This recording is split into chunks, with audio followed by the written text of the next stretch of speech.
Para saudara dan saudari yang Tuhan cintai, selamat pagi dan selamat bertemu lagi dalam renungan harian dari Paroki Santo Fransiskus Assisi APO, edisi hari Jumat tanggal 21 Juni 2024 dalam masa biasa yang ke-11.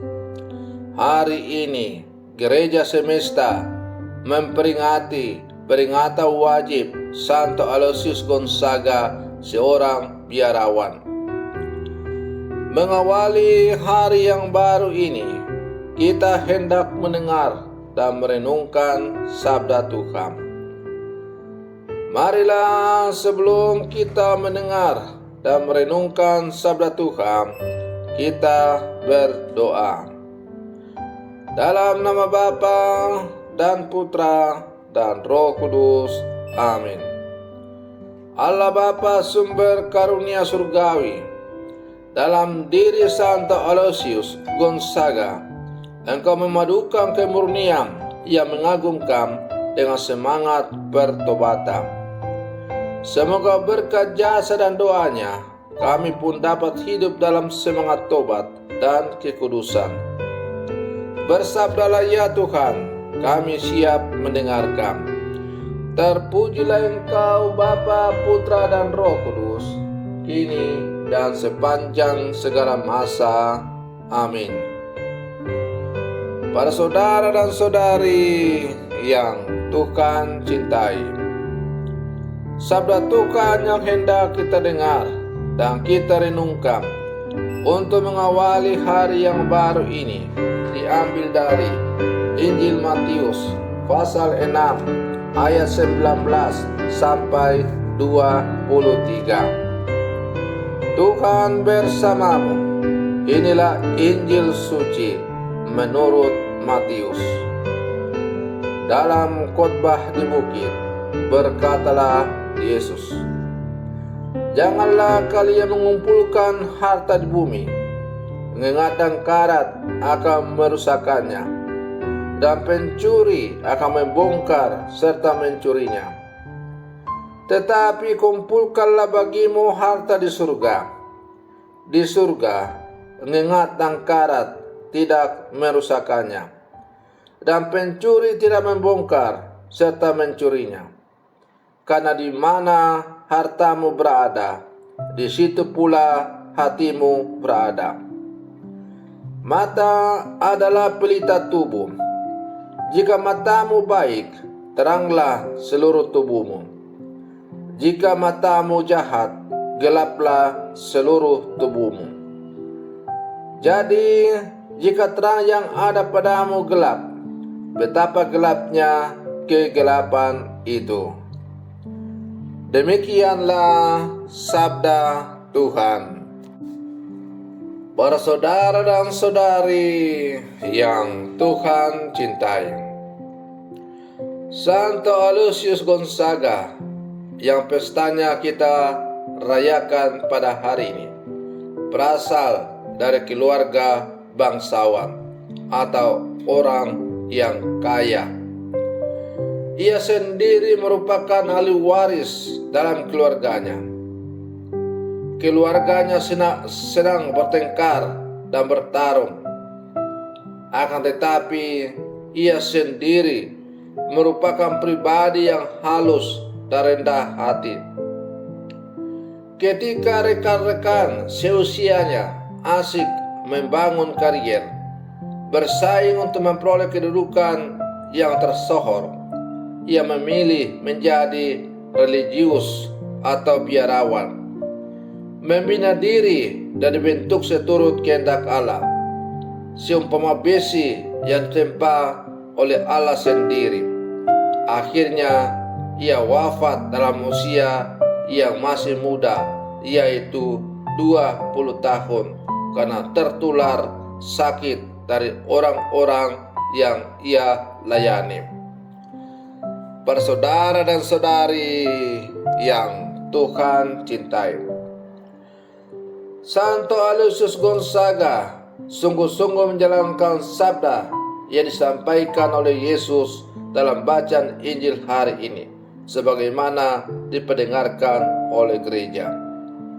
Ia sungguh-sungguh mengumpulkan harta yang tidak bisa dirusak oleh ngengat dan karat. Karena keteladanan hidupnya mengumpulkan harta untuk kehidupan kekal itu, gereja menetapkan dia sebagai salah satu pelindung orang muda. Dari pemuda kudus ini, kita diingatkan bahwa di tengah dunia yang sering kali diliputi kegelapan ini, kita diajak untuk menjaga mata hati kita tetap terang lewat mati raga dan amal kasih. Dengan begitu, kita tanpa bermaksud mencari imbalan, perlahan namun pasti sedang mengumpulkan harta surgawi. Para saudara dan saudari yang Tuhan cintai, harta dan kekayaan telah menjadi bagian yang tak terpisahkan dari hidup manusia. Semua manusia tampaknya berupaya untuk menjadi kaya dengan mengumpulkan harta, bahkan kerap dengan mengandalkan segala cara. Menjadi kaya adalah cita-cita yang tidak punya garis akhir, tidak pernah mengenal kata cukup. Karena itu, kekayaan kerap membuat orang berlaku egois atau bahkan bertindak tidak adil. Tentu saja, menjadi kaya dan memiliki harta bukanlah sesuatu yang salah. Namun, Yesus memiliki nasihat yang sangat mendasar dalam Injil hari ini. Semua harta dan kekayaan yang dikumpulkan manusia umumnya tidak pernah membuat ia menjadi kekal.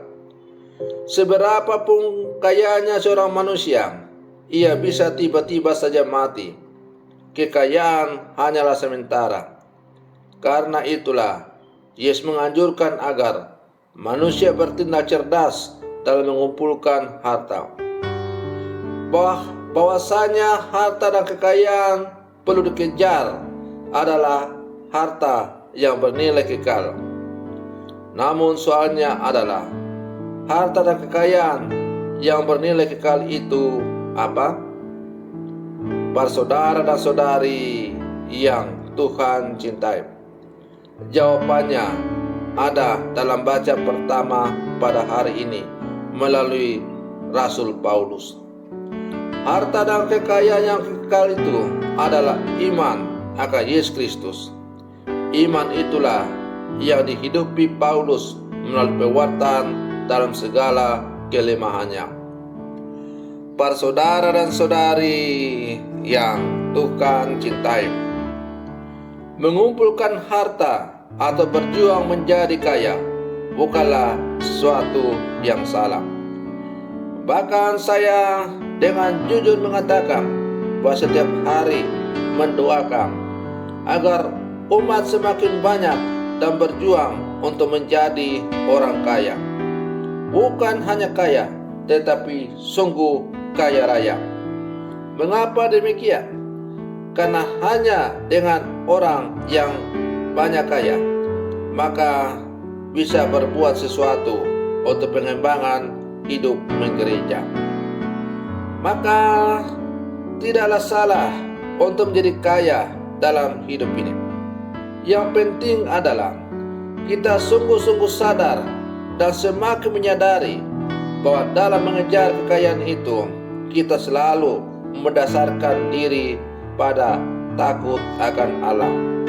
Kita sadar bahwa kekayaan yang kita kejar itu adalah bukan tujuan kehidupan kita, tetapi hanya sebagai sarana untuk semakin menghantarkan kita kepada Sang sumber segala kekayaan, ialah Allah itu sendiri.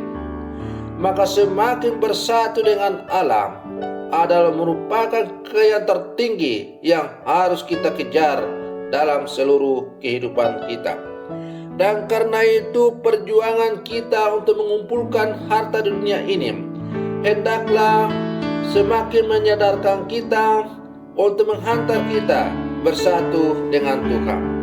Misalnya dengan menyumbangkan atau memberikan sebagian anugerah yang Tuhan berikan kepada kita itu untuk pengembangan kerajaan Allah di muka bumi ini.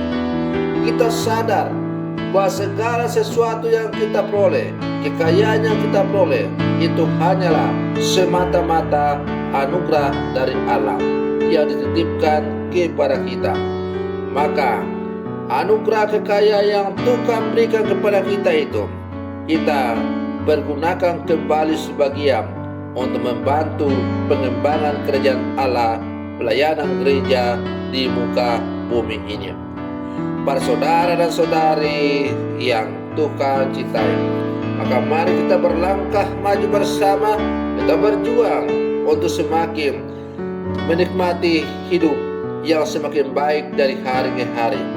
Dan mari kita pergunakan segala anugerah kekayaan yang Tuhan berikan kepada kita untuk bersatu mengembangkan kerajaan Allah di muka bumi ini. Semoga kerajaan Allah semakin tersebar luas karena selalu ditopang oleh orang-orang yang selalu berkorban demi pengembangan kerajaan Allah itu. Selamat pagi, Tuhan Yesus memberkati kita.